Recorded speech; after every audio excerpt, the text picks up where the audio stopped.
E aí, pessoal, bom dia, boa tarde, boa noite. Aqui é Mário Lemos, CEO e founder da Gini. A gente veio aqui a convite da Monkin por aí, conversar um pouquinho de GenAI, que é o que basicamente a gente é apaixonado aqui dentro da Gini, e conversar um pouco também sobre como sair do zero, né? Vamos falar de IA do zero, né? Para quem principalmente está começando, e para quem não está tão começando assim, a gente vai trocar um pouquinho de ideia aqui.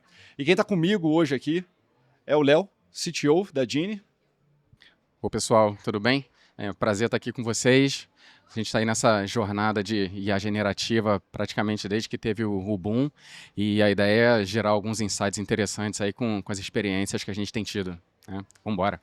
E não faltou experiência, né? Nesse último ano. Exatamente. Acho que começar um pouco de, vamos lá, o que a gente tem feito e acho que como reflete isso para outras pessoas, como que elas podem começar, né? Bom, a Gini nasceu basicamente aqui nesse evento que a gente está, que é o Hacktown. Ano passado eu trouxe um conceito que era a inovação generativa. E o conceito era basicamente como você pegava um processo de inovação, principalmente baseado ali no Design Thinking, no Lean Startup, e como a gente saiu de um processo que normalmente nas organizações leva de 6 a 9 meses, a gente conseguiu transformar isso em horas. Hoje em dia a gente faz isso em 2, 3 semanas, o processo inteiro, com toda a parte de refinamento. Mas acho que o principal é como a gente começou. E isso começou numa experiência que eu tive com o ChatGPT e uma série de plugins. E hoje, obviamente, a coisa sofisticou muito mais. E acho que cortar um pouco dessa jornada. Eu acho que o legal, assim, para quem está começando, entenda o processo. Eu acho que essa é a primeira parte quando a gente está olhando para não usar o chat GPT como um simples buscador, como um Google, que eu acho que é a forma talvez mais banal de você usar uma coisa que é extremamente poderosa. Então, o que eu comecei a fazer? Foi olhar o processo que a gente tinha do modelo de inovação e quebrar na minha cabeça, primeiro, você dentro de um processo, você tem momentos e grandes entregáveis. Então, acho que essa foi a primeira parte que a gente começou a trabalhar de, ok, como que eu racionalizo para chegar de um ponto A para um ponto B e chegar naquele entregável? Então, quase um processo de autorreflexão nesse momento. O que normalmente eu faria? Como eu faria o passo a passo daquilo? E você pode começar a tentar brincar com isso simplesmente no ChatGPT. O que o ChatGPT aí tem de recursos, Léo? O que você traz assim de principais destaques que dá para fazer que não é óbvio, talvez, dentro de um ChatGPT? Que não é óbvio. É... Bom, ele consegue ser um assistente muito poderoso seu. Falando assim parece óbvio, mas não é. E qual a melhor maneira de fazer isso? É você explicar para o ChatGPT quem é você, né? O que você faz, o que você quer atingir. E de forma bem detalhada mesmo. E faz uma troca ali com ele. Vê se ele entendeu o processo, vê se ele pode adicionar mais detalhes. Então, isso que o Mário estava falando de definir um processo, trabalhar no processo, você pode fazer desde para coisas bem complexas, que é o que a gente faz na Gini, até para atividades mais simples. Mas o principal é compartilha com o chat GPT o que você quer atingir, como você faz hoje e pede insight, como é que eu posso melhorar esse meu processo aqui, esse meu passo a passo, né? Porque às vezes a gente está muito ali afundado no operacional, no dia a dia, já faz a mesma coisa da mesma forma sempre, que a gente não para, respira e pensa, cara, como é que eu consigo melhorar esse processo? E é custoso fazer isso, né? Você parar e avaliar se você consegue fazer uma melhoria. Com ferramenta tipo ChatGPT, isso vai sair para você ali em segundos. Compartilha o que você faz, mostra o que você tem ali de resultado e começa a trocar com ele. Como é que eu otimizo esse processo aqui? Como é que eu consigo ganhar? Né? E pede para ele ajuda para identificar o que eu posso fazer, faz sentido para eu fazer, e o que você poderia fazer para mim para acelerar aí essa minha jornada. E isso aí para qualquer tipo de processo. Acho que tem um ponto muito legal nisso, um prompt, ele não é... Não espere do ChatGPT você soltar uma informação e em uma troca você trazer de volta. Quebra o processo em fases e vai contando, vai conversando com ele, vai pedindo para refinar, vai desafiando, que eu acho que esse é o primeiro passo. Então, primeira dica assim que eu acho que a gente pode trazer, pega o seu processo atual e conversa com o ChatGPT, como que você poderia melhorá-lo ou como que você pode usar o ChatGPT para ele te ajudar. O legal é isso, ele é uma ferramenta de autoajuda também, de autoexplicação. Então ele vai te explicar como ele pode te ajudar no fim do dia. Eu acho que essa é uma dica bacana. A gente começou muito dessa maneira, obviamente isso vai sendo cada vez mais sofisticado. Daqui a pouco a gente conta um pouquinho mais de, ok, né, como que a gente monta um sistema depois que você testou. Mas o principal, começa testando, começa usando, começa explorando. Eu vou dar um exemplo muito legal que eu tive recente, que não é dentro da ferramenta da Gini, mas a gente usa dentro da empresa, e eu acho que tem um ponto muito legal, como as pessoas e os profissionais vão se transformar daqui para frente. As pessoas ganham superpoderes quando trabalham com IA. Então, você não é um bom desenhista, mas se você brincar com o Midjourney ou com o Dali, você consegue sair com coisas muito legais a partir do que você tem de criatividade, um pouco mais do que você pode fazer. Então, ele te dá superpoderes. O exemplo que eu quero dar recentemente eu estava reestruturando o meu processo de vendas da Gini. Processo de marketing e vendas. Eu fiquei trocando ali com o ChatGPT umas 2 horas. Tipicamente, eu não sou um especialista em vendas, eu talvez tivesse muita dificuldade de estruturar aquilo. E eu estruturei aquilo olhando o seguinte também. Eu dei o exemplo da ferramenta que eu pretendia usar para fazer aquele meu funil. E um dos meus pedidos também para ele simplificar a minha vida é, olha só, essa é a forma que a ferramenta já vem por padrão parametrizada. Me ajuda a fazer o meu processo de uma forma que ele seja efetivo, porque eu estou buscando, que eu já te expliquei aqui, que a gente foi trocando, mas faça isso com a menor quantidade de modificações possíveis na ferramenta. Cara, em 2 horas a gente saiu com um processo de vendas, pelo menos a primeira camada montada, com uma série de ativos já, de como que seriam os e-mails que eu mandaria para cada fase, como que seria a coordenação. E não tem nada a ver diretamente com a Gini, mas muito mais como a empresa estava se preparando. E nenhuma ferramenta especializada, só eu e o ChatGPT. E, Léo, o que mais? Segurança no ChatGPT. Acho que tem algumas dicas aí que são importantes, né? O que fazer e o que tomar cuidado para você não botar no ChatGPT? Tem. Esse é um ponto que acho que não tem reunião que a gente faça com os clientes que o tema segurança, né, surja. O primeiro ponto é, quando você está lidando com o ChatGPT gratuito, tá, faz parte das regras, por padrão, o que você compartilhar ali, ele pode ser utilizado para treinar os modelos de dados. Tá? Então, se Não vai você compartilhar dado confidencial ali, né, queridinho? essa é a mensagem principal. Então, ele vai ser super eficiente no seu dia a dia mais corporativo, mas se você está utilizando a versão gratuita, não só do ChatGPT, mas de outras plataformas, tá? Não coloca nada sensível, nada confidencial da sua empresa, né, ou seu, né, se você for um empreendedor, por exemplo, ali para conversar com o modelo. Tá? As versões pagas, eles já te dão a opção de você fazer um opt-out e você sai dali do fluxo de que as suas informações podem ser treinadas, podem ser usadas para treinar um modelo.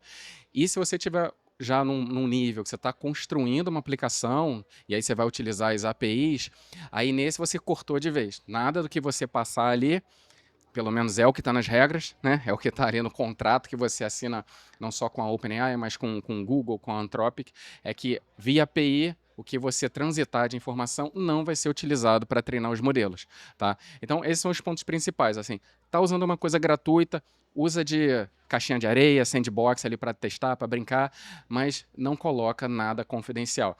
Se você trabalha numa empresa que já tem o ChatGPT, o Teams, né, o Enterprise, Copilot, né, o Copilot, alguma coisa assim, né, geralmente as grandes corporações já têm contratos com a Microsoft, por exemplo.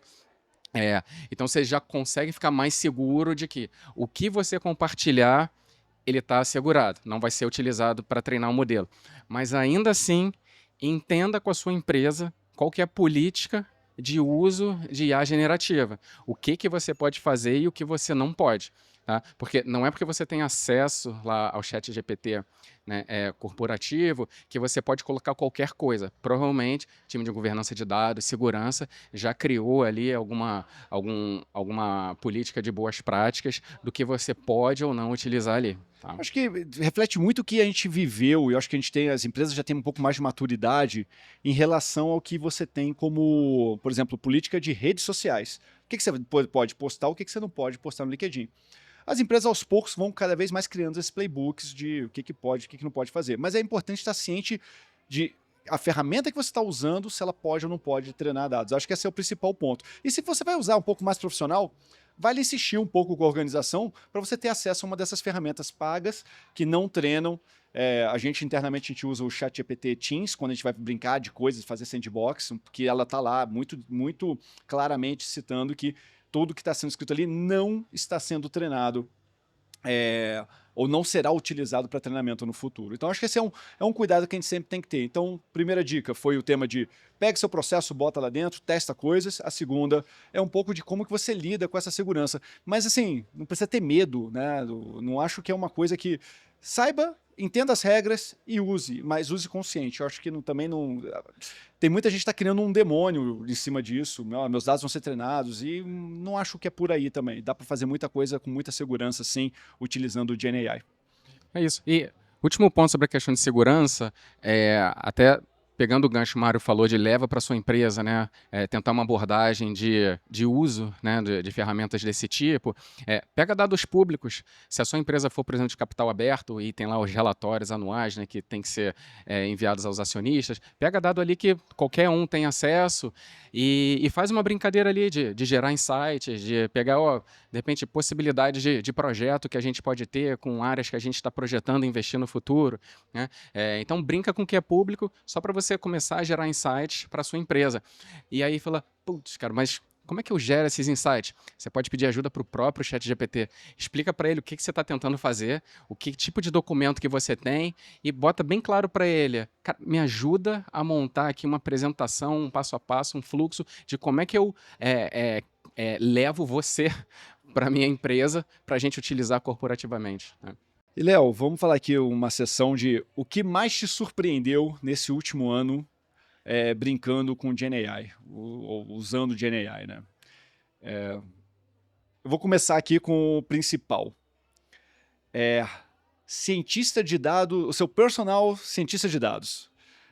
Você bota dados ali e é impressionante, principalmente nessa última versão, o 4O, o Omni, a capacidade dele pegar dados desestruturados, ou você jogar lá, subir um CSV com uma planilha de uma pesquisa que você fez, e ele, a partir daquilo, entender muito rapidamente aquele contexto e começar a gerar correlações, insights.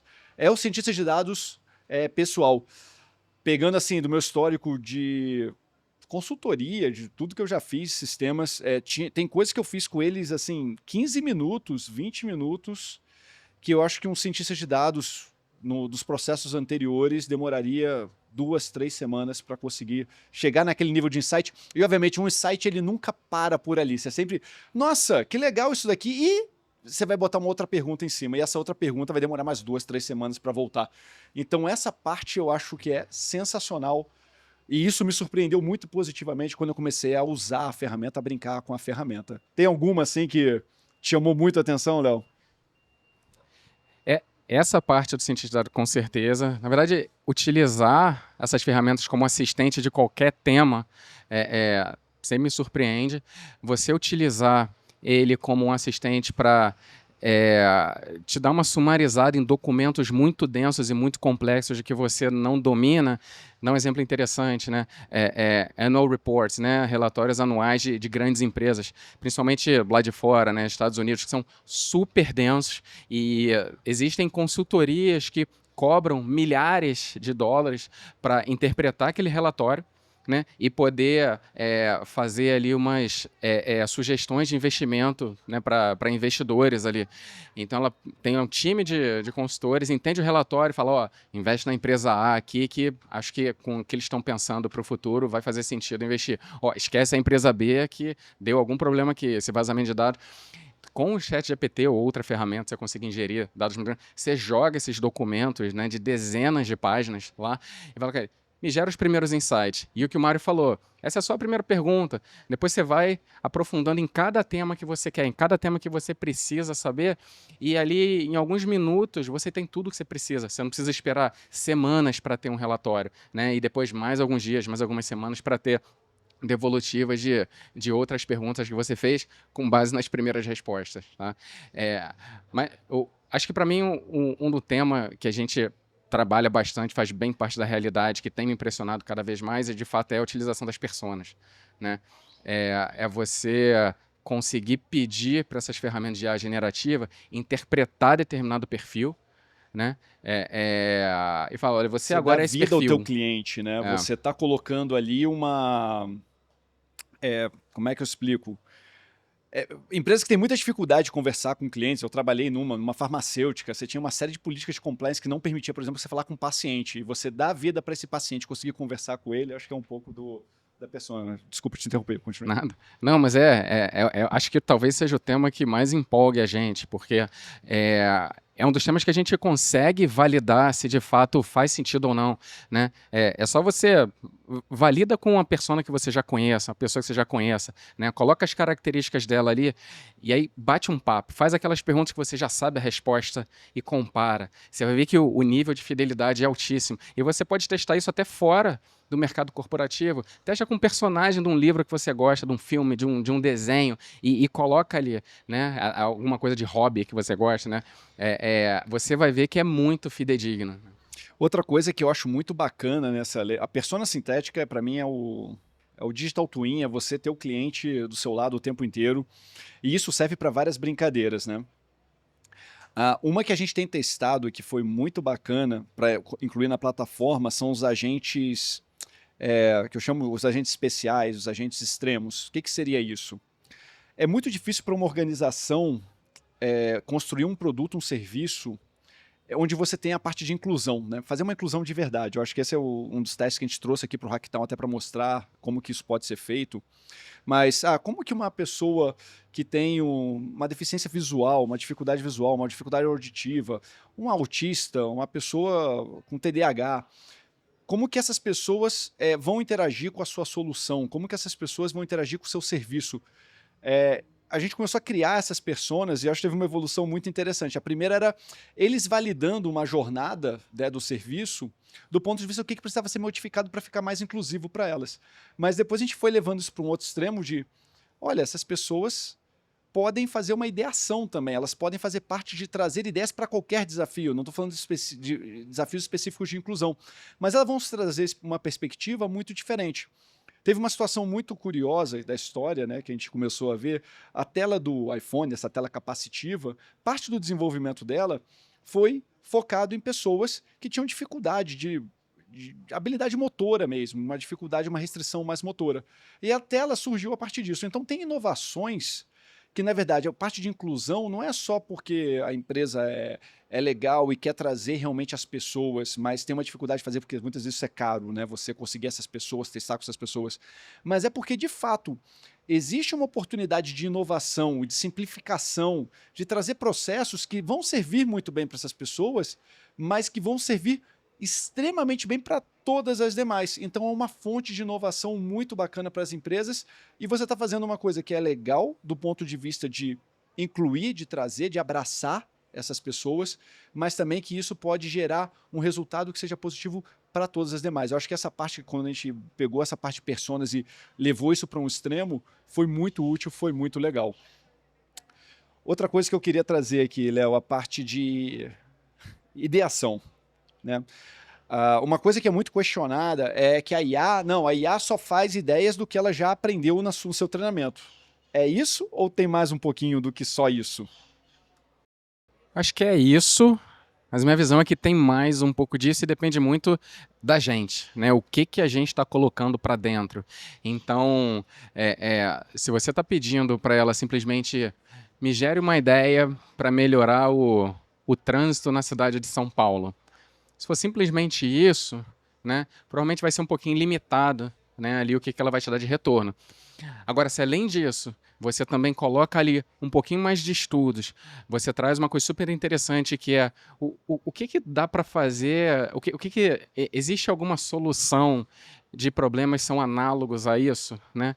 Se você começa a fomentar um pouquinho mais ali, vou chamar aqui de, com licença poética, criatividade, né, dela, ela vai conseguir expandir mais um pouquinho das respostas que ela vai te dar. É óbvio, ela vai estar sempre conectada ao que ela conhece, né, ao modelo, mas ela consegue começar a fazer algumas novas conexões que podem não estar exatamente ali na parte de treinamento dela. Você está ajudando a aumentar ali o nível de conhecimento do contexto, né? Uma coisa muito legal que a gente muitas vezes faz é botar restrições. Quando você começa a botar algumas restrições e força a ideação dentro de uma inteligência artificial para ela te inspirar também, é óbvio, você deveria trazer sempre suas ideias, você começa a ver que ela começa a trazer coisas que são diferentes do que potencial foi a base de treinamento dela.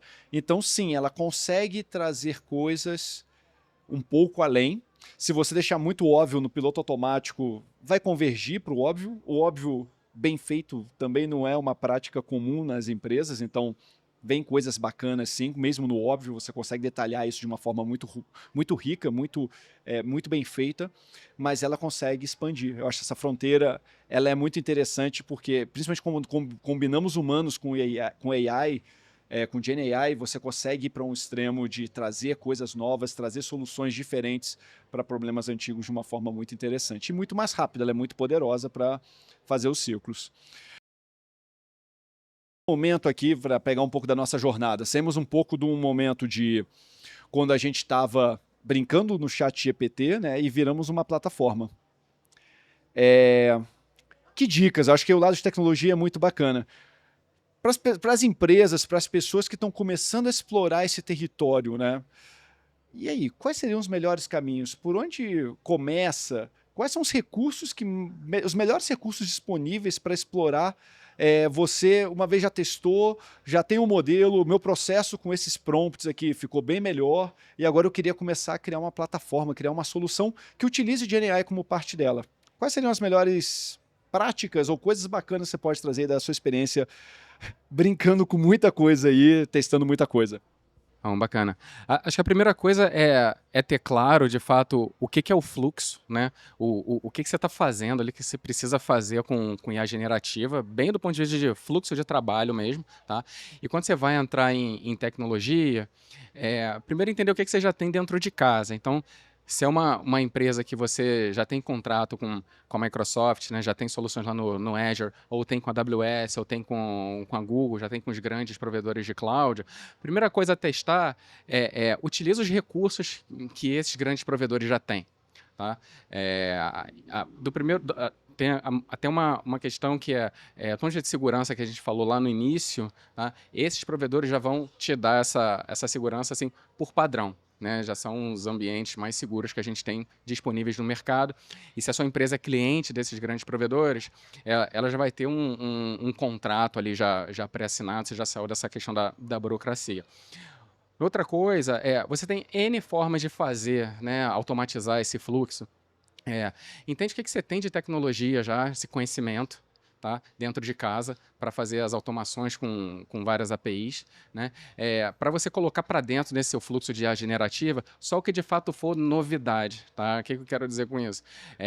Não aprenda tudo do zero, não precise de alguém para fazer a parte de back-end, por exemplo, né, conexões com as APIs, com uma tecnologia que você não conheça ainda. Pense num MVP mesmo, super simples, do tipo de orquestração de workflow, orquestração ali de processos de trabalho. Tá? Pega o que você já conhece, entenda que isso nada mais é do que gestão de API, isso para você pensar em fluxo. Depois você começa a pensar na parte de gestão de dados, como é que você deixa esses dados sempre protegidos, utiliza o que cada provedor de cloud tem de melhor para deixar o que você compartilha ali protegido, né? Geralmente criptografado, transitar também sempre com criptografia. E depois na parte do dia a dia, né? Hoje em dia a gente já fala aí de você ter uma parte de DevOps específica para a parte de IA generativa. Eu acho que algumas empresas até exageram nesse ponto, acho que não precisa entrar nesse nível de complexidade, mas é muito mais pensar se o seu processo que você já tem ali de deixar todos os seus sistemas, suas aplicações operantes, se ele está adequado para a IA generativa, se precisa mudar alguma coisa, tá? Ou não, tá? Então, esses são os pontos. E tem um outro ponto que é super... parece básico, mas não é, que entenda se a sua aplicação precisa mostrar em tempo real ali o que que a ferramenta a plataforma de GenAI está mostrando para você, né? Se você precisa botar o texto ali na hora ou se você precisa simplesmente só processar e mostrar o resultado. Porque isso vai fazer uma diferença na complexidade do seu front-end. O que você vai colocar de front-end ali. Se o que você precisa é só lá o resultado final... Cara, essa parte de front-end ela é complexa, ainda mais se você tiver vários usuários utilizando ali, né, a sua plataforma. Então, se for uma coisa mais que vai rodar ali em background, não precisa ter esse desenvolvimento super complexo, que é ter essa parte que a gente chama de streaming, né, do texto em tempo real ali para todos os usuários. Tá? Então, começa do simples, entenda que é uma aplicação como outra qualquer, tá? E pega um caso de uso fácil, simples, né? Não começa com algo complexo, começa com algo ali que já vai gerar valor em 2 sprints, no máximo, 3 sprints. Acho que tem 2 dicas aqui também que eu vejo. A primeira é, muitas empresas não tinham um data lake muito estruturado, né? E isso, a GenAI, ela permite você ter um certo salto. Porque o fato é que ela consegue interpretar e ler vários tipos de documentos. Então você consegue ingerir, talvez um pouco mais manualmente, uma série de documentos e você consegue fazer aquele processo teu trabalhar, mesmo que os dados não estejam muito organizados ou integrados. Então acho que essa é uma dica que eu dou também quando você está construindo uma aplicação. O GenAI permite você organizar e estruturar dados que antes não estavam muito organizados e estruturados e você consegue dar esse salto. Eu acho que para mim talvez seja um dos maiores saltos que você tem para empresas que não estavam bem nos seus processos de transformação digital lá na década passada, elas conseguirem fazer alcançar muito rápido empresas que são de ponta, que estão com isso aí já bem afiado. Então, acho que tem essa primeira oportunidade, que eu acho que é bem interessante do ponto de vista de tecnologia, o que ela permite fazer. Só fazer um detalhe sobre isso. Esse Bom Dia de Fato é um salto, tá? Te permite trabalhar com dados super desestruturados, mas não deixem que isso seja uma pausa no seu processo de estruturação de dados. Por quê? Né? Quanto mais dados estruturados, mais pode aumentar ali o seu custo, né, com geração de tokens. Então, para fazer a validação de um processo, não precisa estruturar a questão dos dados ali, vai com o que você tem para deixar o processo maduro, mas uma vez que está funcionando, você já validou a saída, está tudo ok, trabalha nessa estruturação, porque quanto mais estruturado você passar esses dados ali, menor o seu custo, menos complexo o seu processo. Tá? Mas MVP, vai com o que você tem, do jeito que você tem. Mantenha simples, né? E ela permite que você mantenha muita coisa simples. E futuro, Léo, tendências? O que a gente está vendo daqui para frente? Tecnologias, multiagentes? Acho que é isso, multiagentes, multimodal, velocidades absurdas, custo mais baixo, processamento de um volume ainda maior de dados. O que é multiagente, para quem ainda nunca teve esse contato com esse termo? O que a gente tem chamado do multiagentes é a gente ter um processo onde eu tenha vários agentes responsáveis por uma etapa desse processo. Então, cada um tem a sua especialidade, cada um é responsável por uma etapa do processo. É como se tivesse um organograma inteiro, exato, né? Exato. Então, imagina que você tem seu time, cada um tem o seu chapéu, né? E o que a gente está fazendo é criando um time digital. Então agora a gente tem um time digital, onde cada um tem a sua responsabilidade e não tem limite, né? Se você tem um processo complexo, né, como a gente tem na Dini, por exemplo, né, a gente vai ter lá mais de 20, 25 agentes trabalhando, e esses agentes ainda têm os chefes deles, são os supervisores. Então tem agente cuidando de agente para garantir a qualidade da saída. Nem o agente de AI se livrou do chefe, então. Não. Talvez, falando de tendência, acho que a única coisa que não vai mudar é a questão do chefe. Você sempre vai ter um chefe, você sendo agente ou não. Tá? Outra coisa que eu gosto muito, vamos lá, primeiro, né? E aí fica uma dica do atual e para o futuro, né? Sempre entenda que uma ferramenta de AI, ela é probabilística, então ela vai errar. E acho que uma solução para esses erros que acontecem é você ter vários agentes, um vai corrigindo o outro, um vai revisando o outro, e a gente chegou em resultados muito bacanas fazendo isso. Então é realmente como se tivesse um organograma. E eu acho que isso reflete uma tendência para as organizações, do ponto de estrutura. Quando você dá superpoderes para as pessoas conseguem fazer mais coisas do que elas normalmente fariam, né? E você está automatizando alguns trabalhos delas, a empresa que só automatizar trabalhos e manter uma estrutura organizacional rígida, ela basicamente está tirando o poder das pessoas, ela provavelmente vai ter um momento ali até de estresse entre as pessoas, uma disputa entre AI e pessoas. Só que se ao mesmo tempo que você faz isso, você dá superpoderes para a pessoa se tornar mais humano, ou seja, você é mais editor, mais decisor, você tem outras capacidades, você começa a ter uma organização mais voltada talvez por projetos, onde a pessoa consegue ter mais capacidades e um arsenal de ferramentas que permite ela fazer mais coisas e não aquelas coisas mais chatas que são automatizáveis. Essa para mim é uma tendência que vai mudar a forma como as empresas são organizadas. Ela vai ser organizações que têm pessoas e agentes de inteligência artificial, uma série de automações, uma série de robôs. Para mim, acho que essa é uma forte aí para os próximos anos. Uma outra que eu gosto de citar é que eu acho que talvez a gente está passando por uma fase aqui que está sendo da negação, né? Eu comentei isso hoje num painel que eu participei, de que o que é um modo negacionista do ponto de vista de inteligência artificial? Médicos não serão substituídos por inteligência artificial, serão substituídos por médicos que utilizam inteligência artificial. Não acho que é bem assim. E pode substituir médicos aqui nessa frase por absolutamente qualquer profissão, e você vai escutar isso à torto e à direito. Tem lugares, sim, que as pessoas serão substituídas, ou serão substituídas por outro perfil de profissão, porque consegue executar. Teve coisas assim que a gente viu lá no South by Southwest, que era, olha, um profissional de saúde auxiliado por inteligência artificial pode sim substituir um médico generalista. Então, isso já não é o Mário que está falando, é um professor da Harvard Medical School. Então, pessoas estão começando a aceitar mais que isso vai ser uma consequência, mas que você tem que olhar e se preparar não só para a consequência do talvez eu perca a minha função, mas é o que a partir disso para onde que eu vou, para onde eu dedico, que tipo de especialização eu começo a fazer ou que tipo de papel eu vou ter no mundo dominado por inteligência artificial. É isso, não, perfeito. E tem um ponto que está muito na cabeça da gestão, né, da alta direção. Né? Essa questão da substituição talvez seja muito limitada. Né? É muito mais assim, como é que eu utilizo esse capital humano que agora está com tempo sobrando? Né?